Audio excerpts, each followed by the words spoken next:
Right, what is good YouTube? People of the internet. I don't know what to call you yet, so we're just gonna roll with that. We are back. We're back with another video. It's been probably by the time this comes out like a little over a couple of weeks, and it's been a little bit of a ride since then, that is safe to say.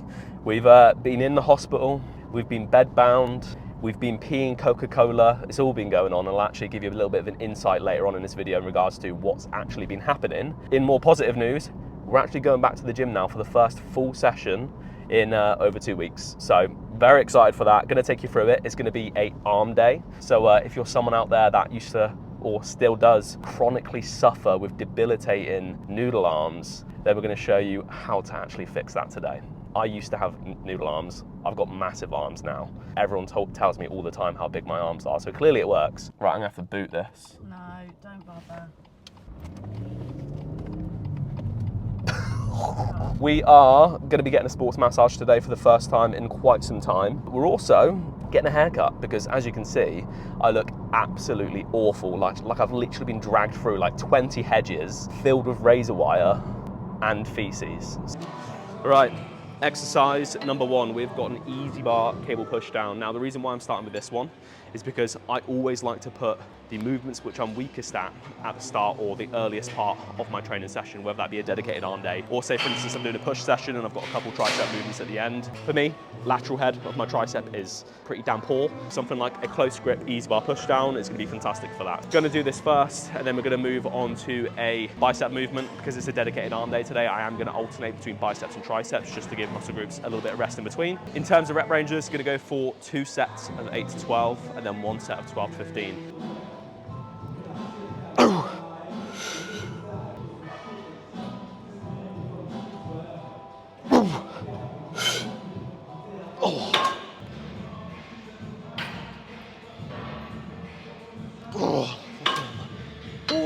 So of course, like exercise order, where you place your exercises, I think is quite important. But another thing as well is just going to be the actual exercises that you pick. I'm doing an easy bar push down, but for you, for instance, maybe this hurts your elbows, your wrists, etc., etc. Like if your execution is good on movements, but for some reason they just don't agree with your body, your biomechanics, if you want to get technical, change them.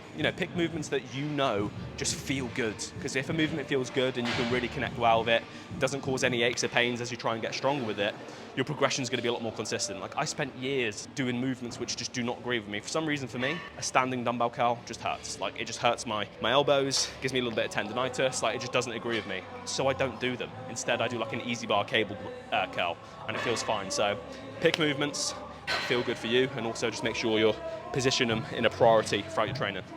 Right, movement number 2. A machine-seated preacher curl, honestly one of my favorite movements.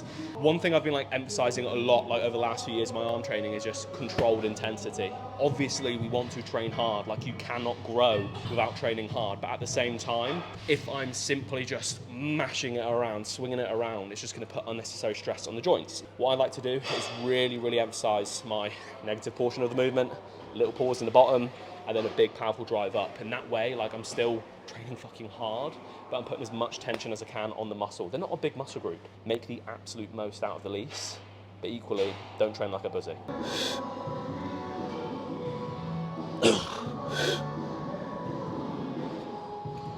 Oh my God. Do you like this tee?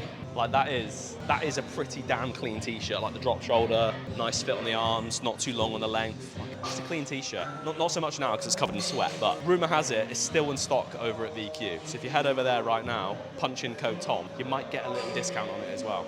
Okay, moving on to exercise number 3. We've got a cable crossover tricep extension. Now, I would usually have, obviously because I've done a tricep push down, I'd usually have a movement that's then overhead. But with my shoulder injury right now that's still getting rehabbed, I'm just gonna be taking it a little bit easy. What I'm trying to do here is variate my elbow positioning in order to bias just a little bit more of different heads of the tricep, right? So obviously a close grip push down, a little bit more lateral head. It's still gonna work the long head and the medial head of your triceps, but a little bit more lateral.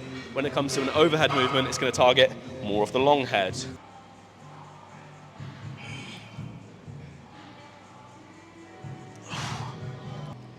Oh, okay. Ooh. 2 more sets of that, and then we're gonna move on. Exercise Number 4 is going to be an incline dumbbell bicep curl. I did want to do cables just because personally for me cables feel better, but they're taken right now. So I'm going to be doing these instead. The advantage of doing like a behind the back cable curl or bicep curl, training the muscle in its lengthened position. Before you've even started the curl, the muscle's already stretched, and then obviously just working it through different ranges of motion. 2 sets of 8 to 12, 1 set of 12 to 15. I would usually have intensifiers in here, such as like drop set and rest pause sets, but not going to do any of that today just because, again, I've literally been in hospital a few days ago. Oh.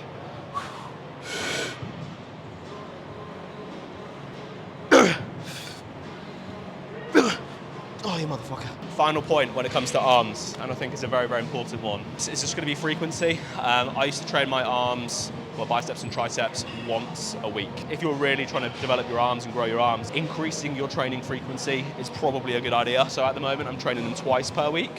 Where I've seen the best growth has been training 3 times per week. Slightly lower volume, but more frequency. I got a lot of growth out of that. Like I just started taking a little bit of a beating in my joints. So I've dropped it back down to 2 times per week frequency. But I've increased the volume of my training. Hit them hard twice per week, decent amount of frequency, more than sufficient, and you should see some better growth.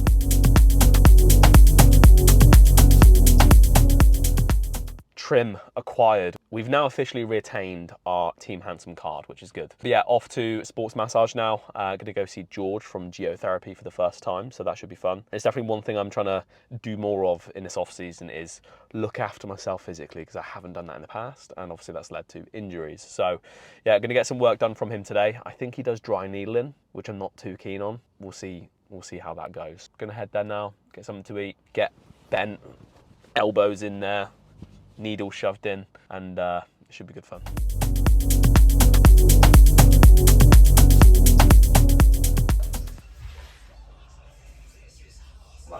Okay, there's a huge difference actually. I've never been able to do that, Yeah. Jesus.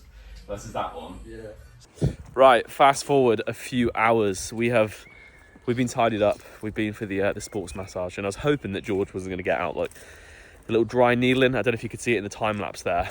He did. He inserted needles into me in places where it really hurt. It wasn't actually too bad, to be honest, and it feels pretty damn good right now. As mentioned at the start of this video as well, last week I was actually in hospital for a couple of days, and I'm having to go back on Monday coming up this week as well, and don't know reason why at the moment. Do you remember that nasty virus thing that was around for like a few years ago that some people had to stay indoors for? We think we caught that, but then off the back of that, I've had some kind of issues with my kidneys. So it's just all been going on, and obviously like starting off this year with obviously having to take some time off because of the shoulder, nearly 5 months of like no push training at all, and then obviously getting things going again with my off season, feeling like I'm actually making progress again, and then to having to go back to like step 1 again with this illness over the past couple of weeks, and it's still here right now. It's still not gone, still working through it. It's just obviously mentally quite a lot, and I think if Tom in the past had probably gone through the multiple setbacks that I have recently, probably would have lost my head like big time. But I think honestly, like going through those little hurdles like over and over again, like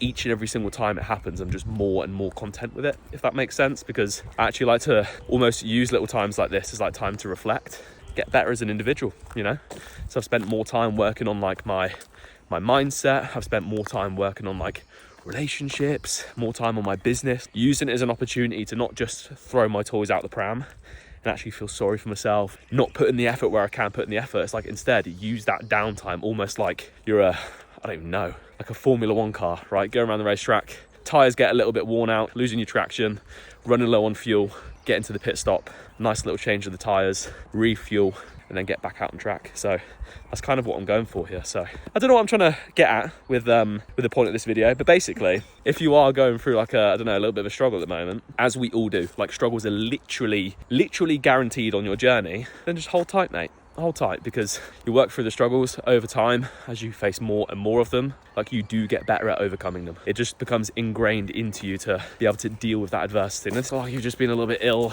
shoulders being an issue, but like no, like this is something that I'm really passionate about.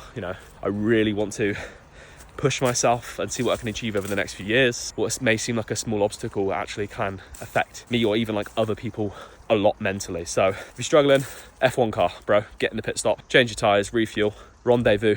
Is that the right word? And then get back out on the track. You need to slow down and then you can speed back up again. Exactly. From Schumacher herself. But yeah, anyway, I'm probably going to leave this video here. Another random one. I kind of just like talking to the camera anyway, sharing my thoughts. So if you enjoyed it, of course, hit the subscribe button. Leave your comments down below. If you want to see something specific, let me know and I'll make it. But other than that, catch you in the next one.